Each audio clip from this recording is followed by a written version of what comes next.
What are we doing here? And where are we gonna go? It's like we just woke up one morning, and then it's welcome to the show. Don't ask any questions, just go with the flow. Make as much money as you can, and try your best not to get broke. Copy everything you see on the TV, from the hairstyles to the clothes, and don't think too often, just do exactly as you're told. And if you ever get confused, then just turn towards the alcohol. You'll still hear your thoughts, then just turn up the radio as you learn to live a lifestyle of drugs, sex, and rock and roll. But in all honesty, I just need to know, is there more to the cycle than growing and getting old? Living and dying just to leave behind a happy home and a whole lot of property that somebody else is going to own. I just really need to know before the casket's closed, 'cause I'm not willing to gamble with my soul, nor am I ready to take any chances. These are just simple life questions, and I'm just searching for some answers. Like, what are we doing here? And what is our purpose? How did we get here, and who made us so perfect? And what happens once we go, or is this world all really worth it? Questions we don't answer because apparently we don't really have to. There's no purpose to this life and our existence is merely natural. Then in that case, please let me ask you, did you create yourself, or was it somebody else who had fashioned you? 'Cause you're a being that's impeccable, faultless and unparalleled. You're a product of supreme intelligence, and I'm merely being rational. For there isn't a camera on this earth that can come close to the human eye, nor a computer that can compete alongside the human mind. And if the whole world was to come together, we wouldn't be able to create a single fly.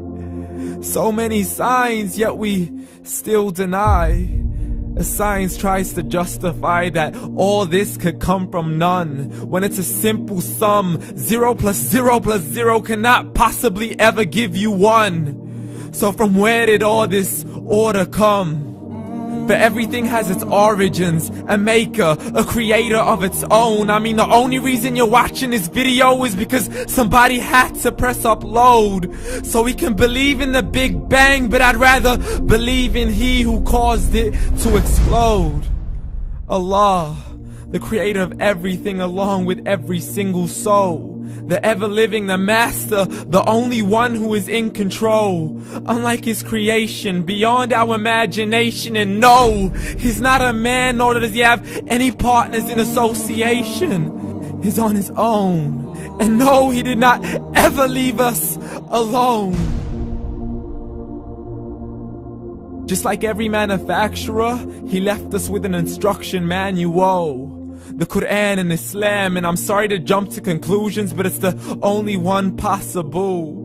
The only definition of God is the one and only supreme being. It's logical, a book with 0 contradictions, with miracles that are both scientific and historical, all revealed over 1400 years ago.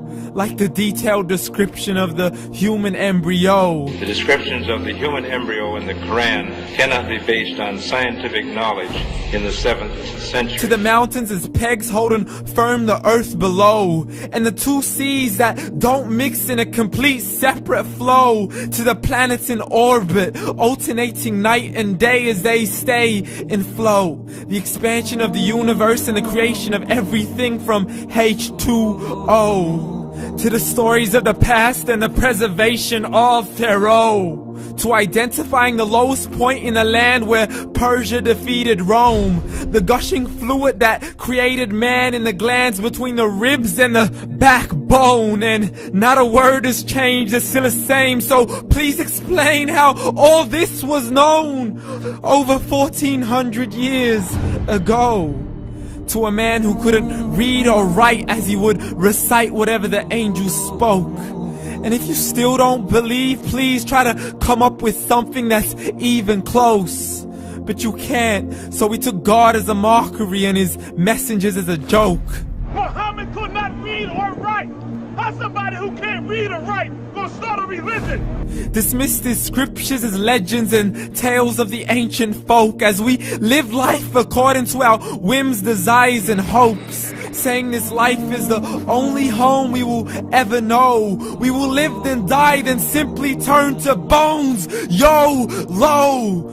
Correction, after the grass dies, the rain arrives and it regrows, and Allah promises to do the same thing to your very soul and bring you back from your very fingertips to your toes, as the all-seeing supreme being watches us so close, and we are surely being tested in our wealth, our health, and our self, and everything that we've been blessed with. So believe, for we will surely be resurrected and be brought back to our Lord and account for every single deed, as He hands us our books and orders us to read. From the bad to the good and everything in between. You yourself are sufficient for your own accountability, so don't be mad at me. You are the one who thought He wouldn't come back to me. I gave you a whole life long to search after me, but you were busy in that which was temporary. So read, and glad tidings to all those who believed. And if you disbelieve, read. And don't let that day be the first day you find out what your life really means. Read.